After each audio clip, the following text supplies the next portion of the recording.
más que nada hoy traerles un mensaje de exhortación, un mensaje de esperanza, de confianza en el Señor, de saberse iglesia de Dios y de creer que Él tiene el control de su iglesia, que nada lo toma por sorpresa, sino que Dios está en control de su pueblo, de su iglesia, de sus hijos, y sin dudas MCC está en el corazón de Dios y lo que viene por delante definitivamente está en el corazón de Dios. Pero quiero iniciar leyendo la letra de un viejo himno, si puedo decirlo así. Se titula Iglesia de Cristo. Algunos se lo atribuyen a Charles Wesley, el hermano de John Wesley. Dicen que él tuvo tanta influencia en el avivamiento de Inglaterra y en el movimiento que surgió con Wesley o con los Wesley, tanto como su hermano, pero él a través de la música, escribiendo himnos que marcaron la historia. Iglesia de Cristo dice estas palabras que se encierran en ese himno y comienza precisamente así: Iglesia de Cristo, tu santa misión es dar el mensaje de paz y perdón. No calles, derrama torrentes de luz, mostrando a los pueblos a Cristo Jesús. Iglesia de Cristo, tendrás el poder que puedas gloriosa victoria traer. Serás invencible si al ir contra el mal tan solo obedeces al Rey Celestial. Iglesia de Cristo, no temas que el mal no puede vencerte si luchas leal en nombre de Cristo. La lucha tendrás delante del trono tu Rey, la paz. Hermanos, quiero animarlos hoy y usé precisamente la letra de este himno, e inclusive voy a usar el título del himno para darle título al mensaje. Lo voy a titular Iglesia de Cristo, para pensar que la Iglesia de Cristo es mucho más que un espacio donde nos reunimos el día domingo, que la Iglesia de Cristo es mucho más que una reunión semanal donde nos vemos las caras en la semana en una o múltiples ocasiones, que la Iglesia de Cristo es un cuerpo sin duda que tiene por centro y por razón de ser al mismo Dios que la llamó existencia, nuestro Señor Jesús. Así que hoy, en medio de esta transición que ustedes viven, lo han dicho ustedes a lo largo del servicio, es el último día aquí. Hay nostalgia quizás porque uno se encariña con los lugares, porque uno tiende a pensar que la iglesia la representa el espacio físico, y salir de un lugar a veces se siente como terminar un capítulo, como cerrar una historia, y surge la incertidumbre. ¿Será que algo va a pasar en el camino?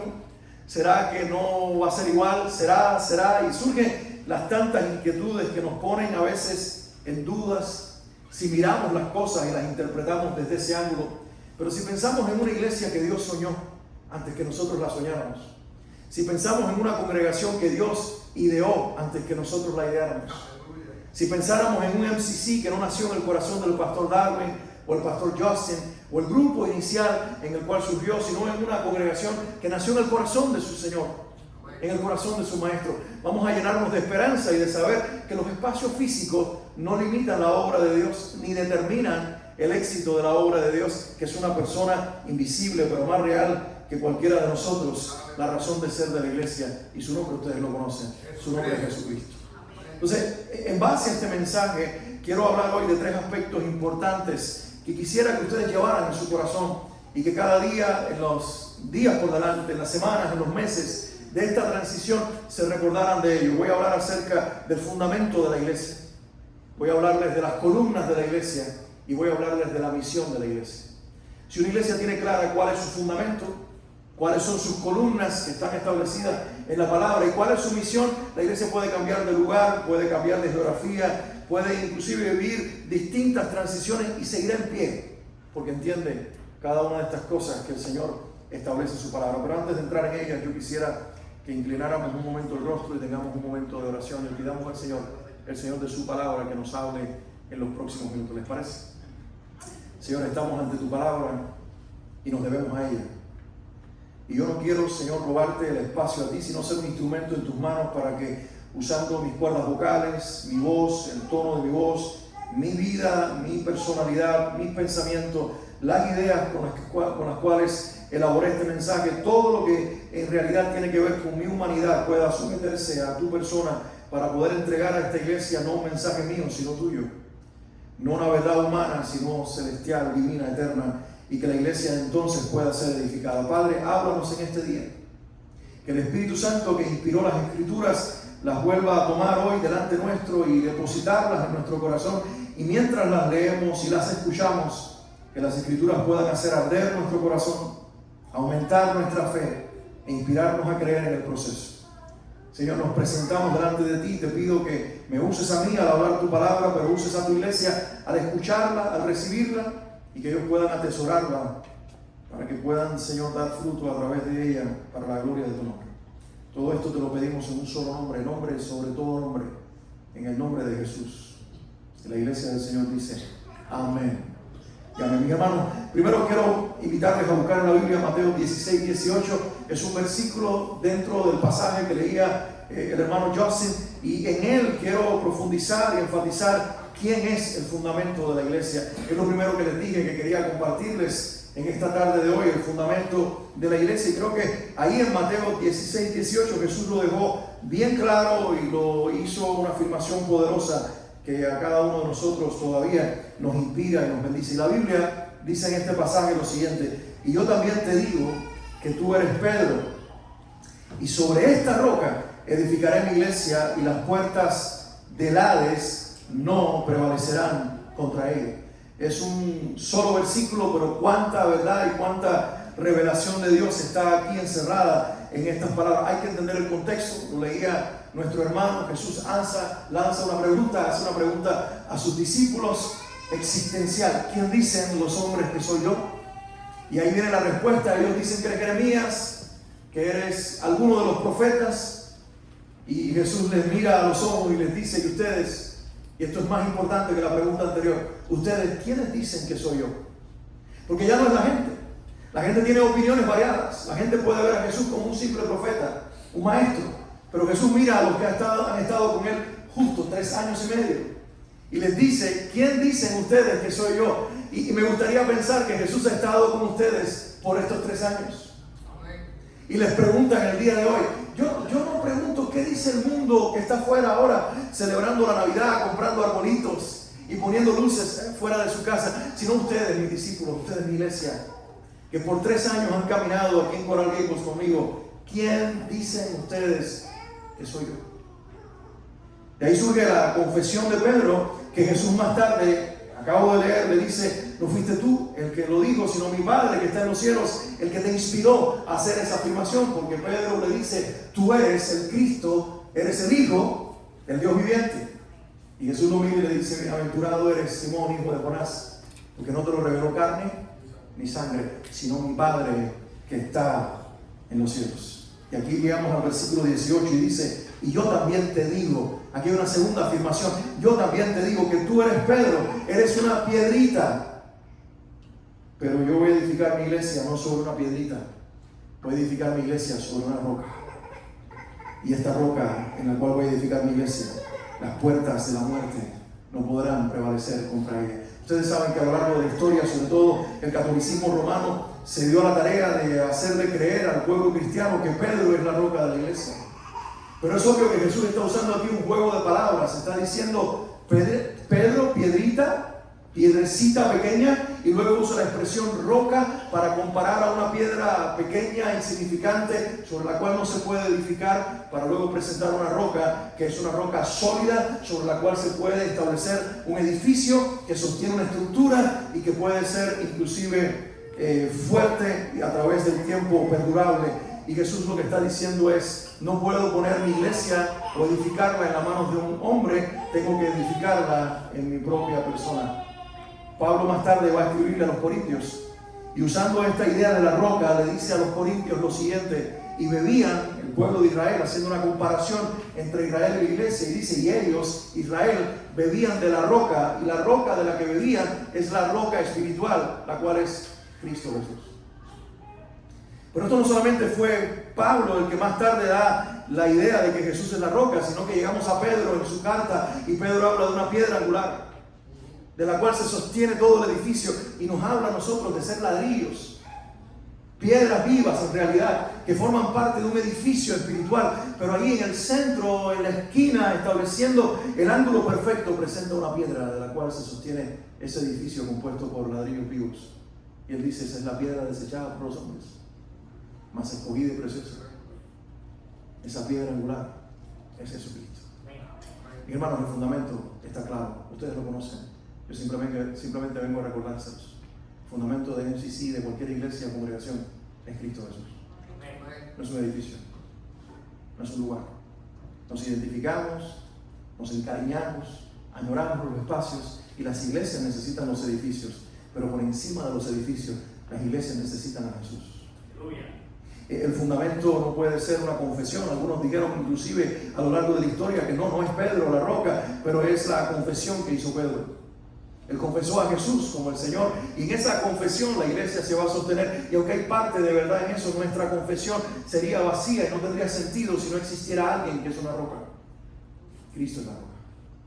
La iglesia ha perdurado 2000 años porque Cristo es la roca. Recuerdo a Voltaire, aquel filósofo y escritor ateo, que dijo en algún momento: pasarán tan solo unas décadas y el cristianismo desaparecerá y la Biblia dejará de ser un libro obsoleto que ya no se publicará y nadie más lo leerá. Pero a la muerte de Voltaire, curiosamente, paradójicamente, irónicamente, una empresa que imprime Biblias, una casa publicitaria de Biblias, compró la casa donde él nació y la convirtió en una imprenta de Biblias en Europa, para que el pueblo y el mundo siguiera leyendo la palabra de Dios. Muchos han tratado de ponerle fecha de caducidad a la iglesia. Muchos han tratado de decir que la iglesia va a desaparecer y llevamos 20 siglos y más sobre la tierra, porque no la fundó un hombre, la fundó Jesucristo. Amén. Cristo es la roca. Amén.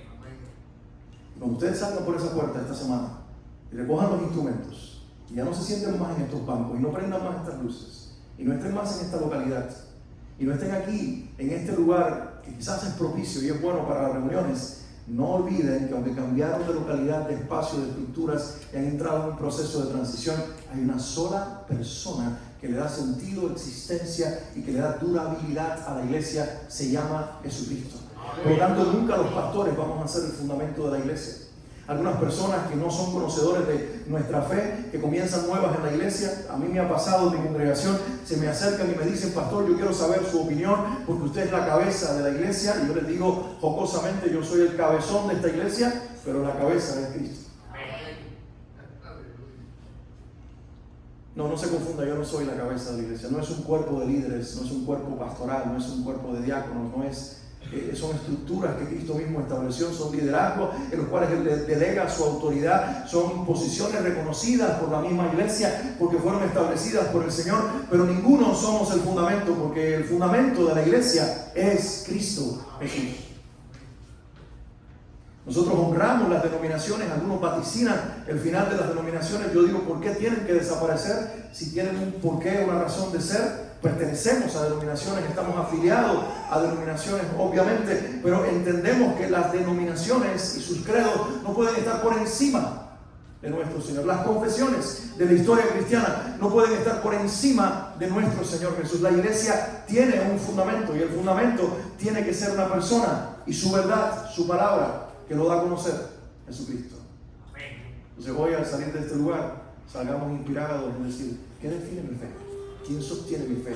¿Quién define mi iglesia? ¿Quién le da identidad a mi iglesia? ¿Qué sostiene a mi iglesia? No somos nosotros, no es la manera en que lo hacemos, no son los cantos que entonamos, ni la forma en que predicamos el mensaje, no es el nombre de nuestros pastores, es el nombre, la personalidad, el carácter, la identidad de uno solo, y se llama Jesucristo.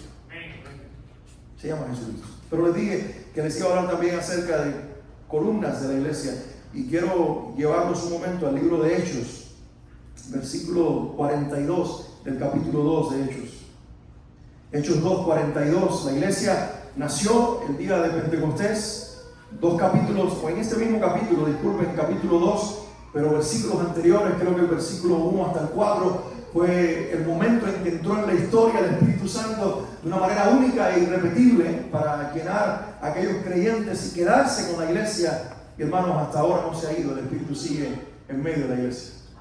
Aquel que vino en Pentecostés como un viento recio, ahora dice Pablo a los Efesios que habiendo creído en Cristo fuimos sellados con Él, el Espíritu Santo de la promesa, el cual es las arras o la garantía de esa posesión adquirida que es nuestro cuerpo y nuestra vida hasta el día de la redención, hasta el día en que Cristo finalmente cierre la historia de la redención con la glorificación de nuestro cuerpo. Hasta ese día estará clamando el Espíritu, como dice Romanos 8, por la venida de Cristo y la manifestación de los hijos de Dios en su venida. Y esa iglesia nacida en Cristo, la roca, por medio del Espíritu Santo, está reunida. Y dice Hechos 2:42 lo siguiente de esa iglesia que se describe en el libro de los Hechos: y perseveraban en la doctrina de los apóstoles, en la comunión unos con otros, en el partimiento del pan y en las oraciones. Aquí hay 4 columnas, hermanos, que muchas veces pasamos por alto y las vemos simplemente como una descripción de la iglesia en el primer siglo, y no nos damos cuenta que se nos han mostrado 4 columnas que sostienen un edificio. Yo crecí en una casa muy antigua, mi casa en Cuba, donde yo me crié la mayor parte de mi vida. Llegué allí con 4 años, me fui a los 22 años cuando me casé, y en esos años que viví allí era una casa extremadamente antigua, más de 100 años de haber sido fabricada. Al frente estaba el templo de la primera iglesia bautista de Santa Clara, la misma edad de mi casa, por cierto. Habían sido construidas al mismo tiempo, más o menos en la misma época, edificios muy viejos, antiguos, coloniales, españoles, con unas paredes muy anchas, unos techos altísimos de madera y cubiertos con tejas de barro. Y dentro de esa casa nosotros vivimos, mi hermana y yo, mis padres, mientras crecía. Pero cuando llegué a la adolescencia, mi papá quiso transformar la casa para darle mejor uso, inclusive aprovechar la altura de aquel techo y entonces hacer un segundo piso y crear otras habitaciones para darnos más espacio a la familia que estaba creciendo. Mi hermana estaba por casarse y él pensó hacerle una casa en ese segundo piso, pero le dijeron: esa estructura es colonial, esa estructura no se puede transformar, tiene que quedarse como originalmente es. Y siguió indagando y preguntando hasta que le dijeron: si deja la estructura externa tal como es, usted puede construir adentro y hacer la casa como guste, pero afuera tiene que lucir como el primer día. Y recuerdo cuando empezamos ese proyecto de transformación, trajo a los que saben de construcción, ingenieros, arquitectos, valoraron todo lo que se quería hacer y le dijeron: hay que rehacer las columnas y hay que crear nuevas columnas, porque la estructura que se va a hacer ahora va a ser mucho más pesada, va a tener mucho más material que la que se tiene actualmente, y por lo tanto tenemos que profundizar cimiento y levantar columnas nuevas y arreglar inclusive las existentes. Así que lo primero que se hizo en ese proceso fue establecer que los cimientos fuesen firmes y que las columnas estuviesen correctamente levantadas y estuvieran todas las que necesitaban. ¿Por qué les digo esto? ¿Por qué hago esta comparación con una casa física? Porque la iglesia necesita fundamento sólido, el cual es Cristo. Pablo le dice a los Corintios, en 1 Corintios capítulo 3, ninguno puede poner otro fundamento que el que ya está puesto. ¿El cual es? Jesucristo. Él es el fundamento. Pero también la iglesia debe levantar sobre ese fundamento columnas sólidas. Y ahí mismo en 1 Corintios 3, Pablo dice: pero cada uno mire cómo sobre edifica, porque no hemos sido llamados a cambiar el fundamento, a poner el que nosotros querramos. Es uno solo. ¿Se llama cómo? Se llama Jesús. Pero sí hemos sido llamados a sobre edificar sobre el fundamento y que la iglesia tenga columnas sólidas para que pueda funcionar. Y en este pasaje se nos hablan al menos de 4 columnas, se las menciono rapidito. Dice que ellos perseveraban en primer lugar en la doctrina de los apóstoles. ¿Cómo resumimos eso y cómo lo aterrizamos hoy al contexto en el que vivimos? Sencillamente lo que está diciendo es que el Nuevo Testamento que estaba surgiendo con aquellos apóstoles estaba comenzando a ser escrito. Al menos 2 de los evangelios, de los 4 evangelios, 2 fueron escritos por apóstoles, Mateo y Juan, y los otros eran de alguna manera discípulos vinculados a los apóstoles. Y el resto del Nuevo Testamento son cartas o libros, como el libro de los Hechos, escritos por la mayoría, precisamente los apóstoles o sus asociados apostólicos, lo cual hace del Nuevo Testamento la doctrina de los apóstoles. ¿En qué perseveraba la iglesia? ¿Cuál era la primera columna? La doctrina de los apóstoles. Una iglesia es perdurable, aunque salga de un edificio y cierre tras sí la puerta del lugar en que se ha reunido, como ustedes lo harán 3 años reuniéndose en este lugar. Cerrarán esta puerta y ya no estará más CCC en Coral Gables Baptist Church. Pero esta iglesia que no está definida por este lugar va a permanecer de pie si el fundamento sigue siendo Cristo. Y si siguen perseverando en la doctrina de los apóstoles, que es el evangelio en el cual nosotros hemos creído. Los evangelios narran la historia de Jesús, 4 formas diferentes de mostrarnos la vida de Jesús, pero el resto del Nuevo Testamento nos explica lo que es vivir como iglesia y vivir para Jesús. Los evangelios hablan de la vida de Jesús, el resto del Nuevo Testamento habla de la vida de la iglesia de Jesús.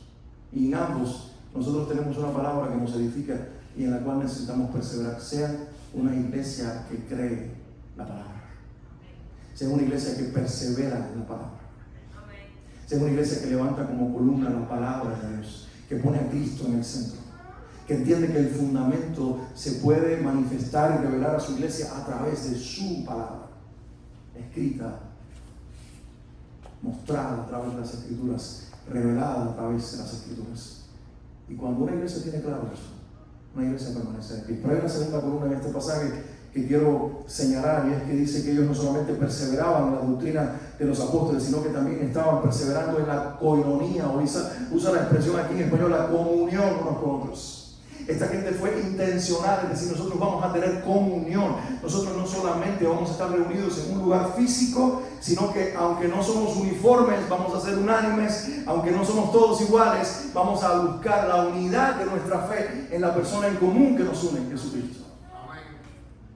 No sé si el pastor Darwin alguna vez les pide hacer esto, pero yo se lo voy a pedir hacer por un momento, y es que así como quien no quiere las cosas, mire las personas que están alrededor de ustedes. Y se van a dar cuenta que todos lucen diferentes. Algunos somos más anchos, como me decía Fabio ahora cuando yo entré. Algunos son más estrechos. Algunos son más altos. Algunos son más pequeños. Algunos tienen pelos, otros no. Algunos traemos barba, otros no. Algunos son mujeres, otros son hombres. Algunos son niños, otros adolescentes. Algunos más jóvenes, algunos más viejos. Algunos peinamos canas, otros se las tiñen. Somos muy diferentes. Y detrás de esas diferencias físicas que estoy señalando hay personalidades, hay caracteres, hay individuos. Es como cuando un hombre y una mujer se casan. No solamente vienen a vivir juntos él y ella, sino que vienen a vivir una familia, la de él y la de ella, aunque no lo quieran. Cada uno trae lo suyo. Hermanos, en la iglesia pasa muy similar. Venimos de diferentes trasfondos. Algunos de ustedes son bilingües. Hablan dos idiomas, inglés, español, o español, inglés, dependiendo de cuál haya venido primero. Otros simplemente uno, y a algunos se les ha olvidado el que hablaban. Pero independientemente de esas diferencias, ¿qué nos une? ¿Quién nos une? ¿Quién nos trajo? Cristo Jesús. Cuando una iglesia tiene claro eso, por un lado las diferencias, y busca la comunión. Me encanta el libro de los Hechos, porque precisamente en el libro de los Hechos se va a escuchar y se va a leer esta frase varias veces, que la iglesia estaba unánime en un mismo lugar.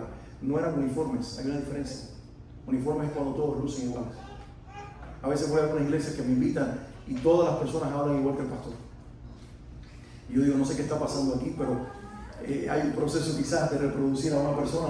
No es el caso de ustedes, gracias a Dios. Me encanta ver a Justin, su personalidad, que lo hace a su manera, muy distinto al pastor Darwin. Darwin tiene una voz más profunda y es diferente, pero voy a algunos lugares y digo, todos aquí parecen igual, todos aquí están en el mismo molde, y me pregunto, ¿es eso lo que el Señor busca o quiere que cada uno de nosotros tengamos y preservemos nuestra personalidad, preservemos nuestra forma de ser? Algunos más introvertidos, algunos más extrovertidos, por eso algunos hablan más, otros hablan menos. Pero hay algo que realmente debe estar presente en la iglesia del Señor como una columna que sostiene el techo de nuestra fe, y debe ser que estemos en comunión, que seamos unánimes en una misma cosa, creyendo lo mismo, amando a la misma persona, viviendo para el mismo Señor, soñando con el mismo Salvador. Aleluya. Reuniéndonos alrededor de su presencia, porque es Él el que le da sentido de existencia a nuestra fe personal, individual, pero también a nuestra fe corporal, de iglesia, de familia. No solamente perseveraban en la doctrina de los apóstoles o en lo que nosotros hoy tenemos en la palabra de Dios, sino también en la comunión unos con otros, pero dicen el partimiento del pan. Y algunos ven aquí una imagen de la cena del Señor. Si la iglesia perseveraba en la cena del Señor, hay algo dentro de esa costumbre o memorial de la cena del Señor que no podemos pasar por alto. ¿Por qué la iglesia parte el pan? Dice Jesús, cada vez que ustedes beban de esta copa y ustedes coman de este pan, que por ustedes es partido, mi muerte ustedes anuncian. Es una iglesia con una misión redentora.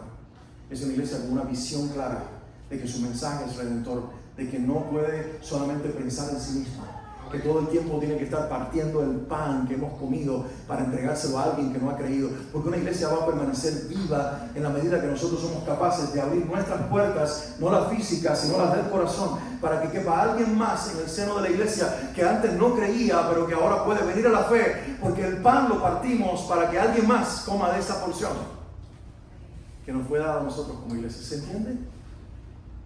Una misión redentora, una visión redentora en medio de la iglesia que nos hace perseverar y entender que hay alguien más que tiene que venir a la familia, alguien más que tiene que creer, alguien más que tiene que ser añadido.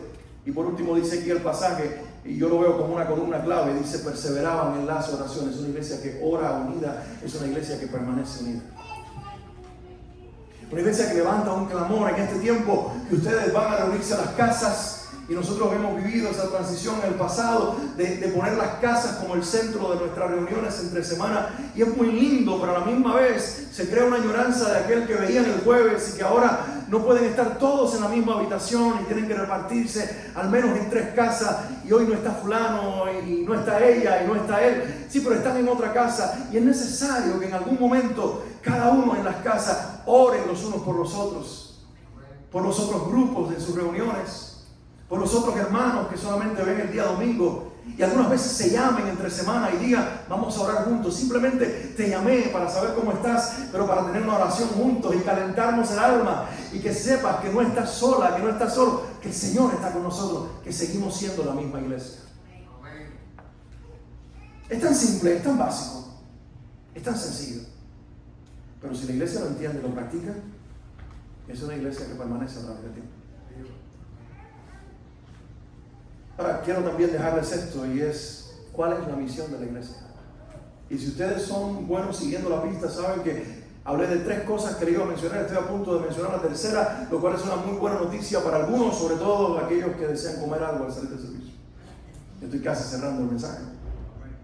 Pero les hablé de un fundamento, y el fundamento es Cristo. Les hablé de las columnas de la iglesia y acabo de mencionarlas. La doctrina en la cual tenemos que perseverar, la comunión en la cual tenemos que ser intencionales, la redención que tiene que ser la visión central de la iglesia y proclamada por nosotros a otros para que vengan a la fe, y la oración para que juntos en ese clamor el Señor pueda seguir llenándonos de su presencia y haciéndonos uno en Él para la gloria de su nombre. Pero la misión de la iglesia, quiero llevarlos un momento a Hechos 13, versículos del 1 al 3, uno de los modelos de iglesia que más amo en el Nuevo Testamento, que está ahí precisamente en ese relato de Hechos 13, y dice la palabra del Señor: había entonces en la iglesia que estaba en Antioquía profetas y maestros, y los menciona, dice Bernabé, Simón, el que se llamaba Níger, Lucio de Cirene, Manaén, el que se había criado junto con Herodes el tetrarca, y Saulo. Ministrando estos al Señor y ayunando, dijo el Espíritu Santo: apartadme a Bernabé y a Saulo para la obra a la que los he llamado. Entonces, habiendo ayunado y orado, les impusieron las manos y los despidieron. Hay mucho de qué hablar en este pasaje. De hecho, todo un sermón, una predicación saldría de tan solo estos versículos, pero yo simplemente vine con el ánimo de exhortarlos y quiero quedarme en el centro de lo que está sucediendo aquí. Curioso, y debo decirlo antes de mencionar la misión revelada aquí para la iglesia, es que fue en esta ciudad de Antioquía y en esta iglesia, por causa de esta iglesia, que los primeros seguidores de Cristo, o por primera vez se le llamó a los seguidores de Cristo justo en esta ciudad, cristianos. ¿Qué tendría aquella iglesia que hizo que las personas los llamaran pequeños cristos? ¿Qué es lo que significa cristianos? ¿Cómo sería la iglesia de Antioquía, que el mundo que no sabía nada de su fe, cuando los veía pasar, decía: ahí va un cristiano? Dicen algunos, inclusive intérpretes de la Biblia o estudiosos del Nuevo Testamento, que era una forma de burla que usaban para decirle cristianos. En Cuba se reían de los evangélicos, los que no eran creyentes, y los niños muchas veces se escondían en las calles, y cuando pasaba alguien que iba a la iglesia le gritaban ¡aleluya! Porque la manera en que ellos pensaban que los evangélicos éramos burlados, se podían burlar. Recuerdo que mi papá confesó cuando era niño que era uno de esos niños que le gritaba a mi abuela, que más tarde se convertiría en su suegra, ¡aleluya! ¿Qué sentido del humor tiene Dios, verdad? Que aquel niño ateo se casaría con la hija de aquella mujer, de la fe que él se reiría, para terminar creyendo en el Dios de aquella familia que reproducía burla. Ese es el plan redentor de Dios. Ese es el alcance del poder del evangelio. Pero más allá de eso, aquí en este pasaje vemos una iglesia que precisamente está viviendo en la armonía del evangelio, y hay hombres que, aunque hay Cada uno de ellos carga un llamado, un ministerio, se les llama profetas y maestros, son entendidos en las Escrituras, tienen un mensaje interpretativo de la profecía que los puede hacer profetas para la iglesia y son maestros de las Escrituras, lo cual los califica para enseñar a la iglesia la palabra de Dios. Y al menos se mencionan algunos nombres importantes aquí. Bernabé, que va a ser llamado más tarde junto con Pablo. Se menciona a este hombre llamado Simón, el negro, o al que se le llamaba Níger por la zona de África a la que pertenecía. Lucio, también de Cirene, en algún lugar de África. Manaén, que era precisamente alguien que se había criado con el rey Herodes, posiblemente un hombre de una condición financiera alta por el origen del cual venía. Y por último Saulo, que también provenía de un ambiente judío de alta familia, con una educación muy, pero muy alta teológicamente hablando, inclusive socialmente hablando, porque cuando leemos a Pablo en sus cartas vemos que tanto sabía de la teología judía como de los poetas cretenses, y que el hombre tenía una cultura vasta en uno y otro sentido, y esa gente estaba ahí en la iglesia, estaba funcionando en la iglesia, estaba sirviendo a la iglesia, estaban dándole la palabra a la iglesia, pero cuando ayunaban, oraban. Dice la palabra del Señor que el Espíritu Santo les habló. ¿Cómo les habló? No sé, pero les habló. Y lo importante aquí no es cómo les habló, lo importante es aquí que ellos entendieron que Dios les estaba hablando. En el momento que les habló el Espíritu Santo, a lo mejor fue un sentir en común que cada uno empezó a sentir y decir, me parece que el Señor los está llamando a ustedes a la obra. El asunto es que se pusieron de acuerdo en creer esto juntos, pusieron sus manos para consagrarlos a la obra del ministerio, que se impusieron las manos a Bernabé y a Saulo y los enviaron. ¿Qué quiero enfatizar con esto? Recuerden que les dije que iba a hablar de la misión de la iglesia en tercer lugar. MCC, el futuro de esta iglesia, también depende de la capacidad de esta iglesia de reproducirse en otras iglesias. De la capacidad de esta iglesia que nazcan de ella nuevas iglesias. Me encanta un libro que he leído en los últimos meses, en las últimas semanas. Lo escribió J.D. Greeter, que en algún momento fue director de NANOS, American Mission Board, y de Zen Network. Y se llama Gaining by Losing en inglés, ganando, perdiendo. Y donde él habla acerca del movimiento de su iglesia, que es una mega iglesia en algún lugar de los Estados Unidos, creo que en North Carolina o South Carolina, pero en uno de estos dos estados se encuentra su iglesia, Summit Church, y él dice cómo ellos entendieron que el llamado misionero de la iglesia no solamente es a ir a viajes temporales a África o a algún país del tercer mundo, a llevar ayuda económica y visitar a los hermanos por unos cuantos días, sino que el llamado misionero de la iglesia es a que nazcan nuevas iglesias continuamente. Y ellos en su iglesia intencionalmente tienen el plan de orar, de detectar, de entrenar y movilizar hermanos para enviar, no un hombre y su mujer para que funden una iglesia, sino movimientos completos de personas para que salgan a barriadas de la ciudad, para que salgan a ciudades del país, para que vayan a algún lugar a plantar una nueva iglesia, porque han entendido que la mejor manera de alcanzar las ciudades es a través del nacimiento de una nueva iglesia. Esa es la misión de la iglesia. Hace años leí un libro que se llama La Segunda Reforma, su autor es Bill Beckham. Él fue, no es Beckham el futbolista, sino que es un teólogo cristiano, fue misionero, si mal no recuerdo, en Singapur por muchos años. Es un anciano de casi 90 años en la actualidad. Es uno de los líderes promotores de la iglesia en grupos pequeños o en células, y escribió este libro que se llama La Segunda Reforma. Y él trajo una segunda edición a la Segunda Reforma, donde incluyó un concepto que en el primer libro no tenía, y el concepto fue este, que una iglesia, él dice, llega un momento a decir esto en una de las páginas de su libro: yo creo, dice el autor, que cada 75 o 100 personas que hay en una iglesia ya deberían estar orando e intencionalmente pidiéndole a Dios que dentro de ellos levante un grupo de esas personas para que salgan a formar una nueva iglesia. La iglesia en Estados Unidos creyó en el concepto de la mega iglesia. Creyó en el concepto de que la iglesia es más grande y más poderosa mientras más crece. Que mientras más somos, más podemos adquirir nuevos edificios, tener mejores programas, tener mejores profesionales pagados, ser más exitosos, más visibles, llegar a la media, a la televisión y volvernos más eficaces en nuestra misión. Pero el mensaje y la visión y la estructura del Nuevo Testamento es tan simple.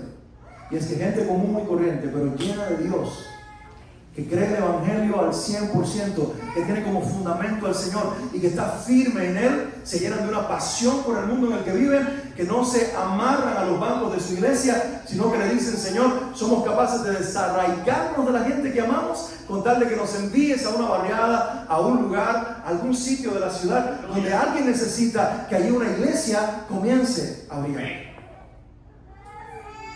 Hace poco recibimos en nuestra iglesia la visita de un pastor misionero en el sur de España, está en Sevilla, Marcos. Marcos es cubano, pero vive en España hace muchos años. Él y su esposa son misioneros con Open Doors, una organización misionera. Se ha fundado una iglesia asociada a la denominación bautista. De hecho, su copastor es enviado por IMB, International Mission Board, y están haciendo un equipo tremendo. Y él me decía: Alex, nosotros no hemos solamente soñado con una iglesia local, porque España, el país en el que vivimos, se ha convertido en uno de los países donde menos iglesias hay en las ciudades cerca de nosotros. Solamente, él me decía, hay alrededor de 5,000 ciudades o pueblos con alrededor de 5,000 habitantes o más que no tienen una iglesia evangélica donde la gente se pueda reunir. Me decía: nosotros no estamos orando que Dios los traiga de afuera, nosotros estamos orando que de adentro de la iglesia española se levanten los hermanos a establecer nuevas iglesias. Oren por nosotros, me decía él. Y cuando él me decía eso, yo decía: la realidad nuestra parece diferente, porque pasamos por cualquier lugar y hay un sign de una iglesia, hay una iglesia que se reúne, pero mis hermanos, nunca Dios ha cambiado la estrategia. Su estrategia para cambiar ciudades y para cambiar países y para cambiar individuos sigue siendo la iglesia. Sigue siendo la iglesia. De hecho, en algún momento la efervescencia de las campañas evangelísticas masivas, como las celebraban Billy Graham, Luis Palau, los que saben de la historia de los últimos años, pasó. Ya se intenta hoy en Estados Unidos tener una reunión masiva como estas. Hace poco lo intentaron aquí en el sur de la Florida y no fue lo que sucedía años anteriores. Pero la iglesia sigue haciendo.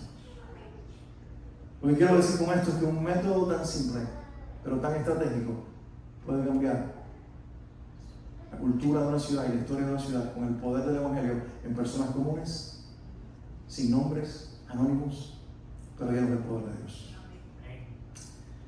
Qué lindo fuera que ustedes se llenaran de esta pasión y se la tienen, que la aumentaran cada día más. Que su pasión sea Cristo. Señor, tú eres el fundamento de nuestra iglesia. Tú eres el fundamento que sostiene la vida de nuestros pastores. Tú eres el fundamento que sostiene la vida de nuestros líderes. Tú eres el fundamento que sostiene la vida de nuestra congregación. No hay otro más. Eres tú, Señor. Y que lindo fuera que juntos ustedes entendieran que es necesario que en el tiempo que viene por delante van a tener que perseverar mucho en la doctrina de los apóstoles, abrir el Nuevo Testamento y orarle al Señor que lo inspiró en esos hombres para ser escrito. Revélate a nuestros corazones, ilumina nuestras mentes, llénanos de tu palabra hasta que ardamos con ella para vivir por ella. Que puedan también perseverar en tener comunión unos con otros. Hay un hombre al que conozco y amo mucho, tiene también más de 90 años, se llama Ralph Neighbor, está en Houston viviendo ahora mismo en un hogar de ancianos con su esposa. Sirvió como misionero en un país de Asia. Dios lo usó increíblemente a lo largo del tiempo y de los años. En los últimos años se convirtió en un mentor para pastores. Viajamos con él en 2 ocasiones a Cuba, bendijo la iglesia en Cuba en varias ocasiones cuando fue ancianito. Y él dice: la iglesia vive etapas, y él la llama de esta manera: la etapa de la luna de miel, donde todo es color de rosa, como un matrimonio, donde todo brilla y donde todos son perfectos, y donde digo: wow, este hermano es tremendo, y yo no sabía que había gente tan perfecta en la tierra. Dice: pero después de la luna de miel viene la etapa de crisis, y en esa etapa nos vemos tal cual somos. Se ve a Cristo, pero se ve también la humanidad. Se ven las virtudes que el Señor puso en ti y las que tú has cultivado a lo largo de la vida, pero se ven tus defectos. Y en esa etapa, dice, un matrimonio, una familia o una iglesia se rompen o se transforman en dependencia de la madurez de las personas. Dice: después de la etapa de crisis, donde uno ve los defectos del otro y el otro ve los defectos de uno, donde aprendemos a amarnos maduramente en el proceso de conocernos tal cual somos, viene la etapa de la madurez. La etapa de la madurez es la etapa en la cual toda iglesia debe entrar y la que la hace perdurable. Es cuando te conozco tal cual eres, pero igual quiero estar a tu lado. Es cuando veo los defectos de la estructura humana, pero todavía quiero estar presente en ella. Es cuando veo que la iglesia tiene una dimensión o una cara de perfección que la pone en nuestro Señor con su presencia, y es lo que embellece al cristianismo, pero tiene otro lado que la fea y muchas veces la daña, y que somos nosotros con nuestra humanidad. Pero cuando vemos en una perspectiva amplia ambas realidades, decimos, pero igual me quedo con la iglesia, porque sin ella no puedo vivir, porque a ella pertenezco, a ella me debo. Y el Señor me llamó a pertenecer a la iglesia, y lo quiero obedecer, sirviéndole en medio de su iglesia hasta que me llame a su presencia. El pasaje que leíamos al principio dice: yo también te digo, Pedro, que sobre esta roca edificaré mi iglesia, y las puertas, quiero terminar con esto, las puertas de la muerte no prevalecerán. El Hades es el lugar de la muerte. La palabra en griego que representa un lugar donde lo muerto llega, donde la muerte reina, donde realmente todo ya está terminado y donde terminamos vencidos. Y Jesús dice: las puertas de la muerte no prevalecerán contra la iglesia. La iglesia va a trascender la muerte. En algún momento escribe Pablo a los Corintios y dice: ¿dónde está, oh muerte, tu aguijón? ¿Dónde, oh sepulcro, tu victoria? Sorbida es la muerte en victoria. Y está hablando de la resurrección de Cristo, porque el fundamento de nuestra fe no es un Cristo muerto en una cruz, sino una cruz vacía, una tumba vacía, porque el que murió y allí venció en la cruz, que fue la tumba por 3 días, hermano, usted lo sabe, y por eso lo podemos decir juntos: al tercer día resucitó. Nosotros somos una iglesia después de la resurrección, una iglesia después de que la vida conquistó la muerte. Nosotros somos la iglesia que somos el resultado de que Jesús se impuso sobre el imperio de la muerte para proclamar la esperanza de la vida, y por lo tanto las generaciones pasan, los creyentes mueren, pero la iglesia permanece viva. La iglesia en la cual me convertí en Cuba tiene más de 100 años. Lo dije, tal como mi casa que viví con mis padres tiene más de 100 años de haber sido construida, pero la iglesia como tal, la congregación, también tiene más de 100 años. ¿Cuántos pastores ha visto? ¿Cuántos hombres de Dios han estado en ese púlpito predicando y han muerto? Y la iglesia sigue. Cuando llegó el comunismo a Cuba, los pastores fueron llevados presos. Y se pensaba que con eso las puertas de la iglesia se iban a cerrar, pero la iglesia siguió viva. En ese periodo de la historia, los jóvenes salieron de la iglesia, muchos, salvo algunas excepciones, porque si no podían ser universitarios, y se quedaron las viejitas, las abuelas, y tal vez uno que otro hombre que quería seguir aferrado a su fe, y muchos dijeron: la iglesia no va a perdurar, la iglesia va a desaparecer. Pero mis hermanos, la iglesia está allí, la iglesia tiene más de 100 años, han pasado un sinnúmero de pastores, ahora hay un pastor que llegó hace algunos años, la iglesia está fuerte, la iglesia está viva, porque la iglesia no depende de un hombre, la iglesia no depende de nada, la iglesia ni tan siquiera puede ser frenada por la cultura, las políticas, los hombres que están en el poder. La iglesia es de Cristo, la iglesia es de Él, y si nosotros tenemos eso claro y vivimos en Él, nos aferramos a Él y miramos y vivimos la vida como Él la diseñó, la iglesia va a perseverar, la iglesia va a permanecer, y no solamente la iglesia como una expresión universal, sino la iglesia como una expresión local, que somos nosotros reunidos en un lugar adorando al Señor. La pregunta con la que quiero terminar es esta: ¿qué destruye a una iglesia? ¿Qué destruye a una iglesia? Te pregunto hoy. ¿Qué hace que una congregación deje de ser? Tengo algunas respuestas, algunos no. Y es esto: nunca será la falta de un edificio. A una iglesia no la destruye la falta de un edificio. Si no, ve a China, donde las iglesias han sido perseguidas, y donde la iglesia no institucionalizada, sino una iglesia perseguida, no tiene edificios, y está en cuevas, y está en bosques. Y hay miles adorando al Señor, porque a la iglesia no la destruye la falta de un edificio. Hermanos, la iglesia no la destruye un presupuesto escaso, economías escasas, poco dinero. No. La iglesia sabe qué hacer con poco y seguir existiendo. A la iglesia no la destruye ningún otro detalle tan superficial como los que acabo de mencionar. Una iglesia local solamente muere cuando Cristo deja de ser su fundamento, su centro, y se comienza a buscar otras alternativas y otros sustitutos al evangelio. Es tan simple. Jesús es la causa, Jesús es el motivo, Jesús es la razón, Jesús es el que lo hace todo posible. Una iglesia local muere cuando Cristo deja de ser su fundamento. Las columnas de la doctrina, la comunión unos con otros, las oraciones de los santos y la comunión con el Señor se pierden. Y por último, cuando una iglesia pierde su sentido de misión y nos enclaustramos dentro de nuestras cuatro paredes y ya no miramos al mundo que está afuera y lo queremos alcanzar y que nacen nuevas iglesias, esa iglesia muere.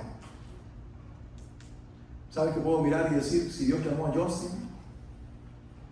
puede llamar a otros de ustedes a ser pastor también?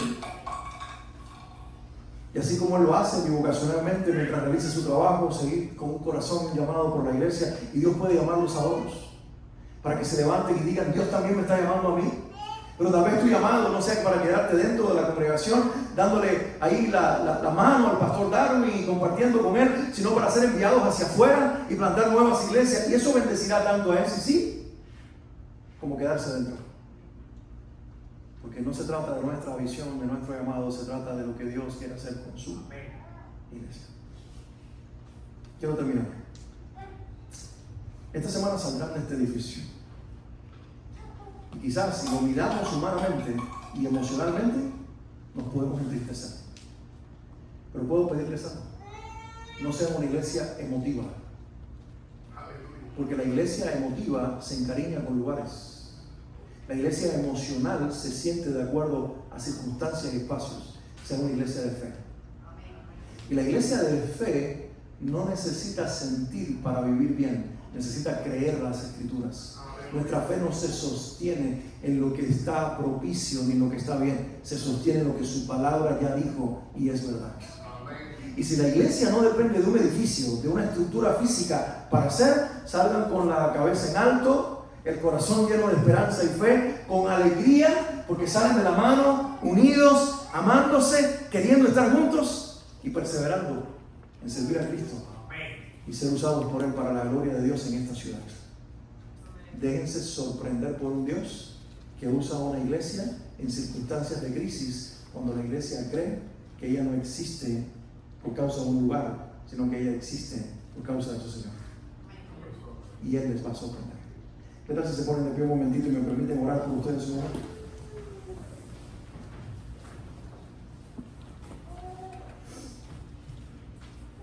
Oramos. Padre, qué bueno es estar junto con tu iglesia.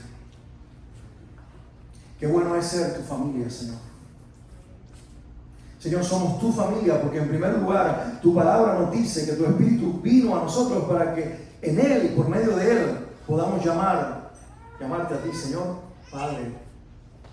Somos tu familia porque somos tus hijos. Y aquí tus hijos reunidos en este espacio, en este lugar, aquí esta expresión de tu cuerpo, MCC, hoy te exalta y te alaba y te da gracias junto con ellos. Te agradezco por estos 3 años en este lugar. Qué bueno ha sido, Señor, en darles este espacio para que fueran edificados, para que se reunieran, para que se estabilizaran, para que pudieran establecerse y arraigarse como una congregación. Pero eres igual de bueno ahora al permitirles salir por las puertas de este edificio.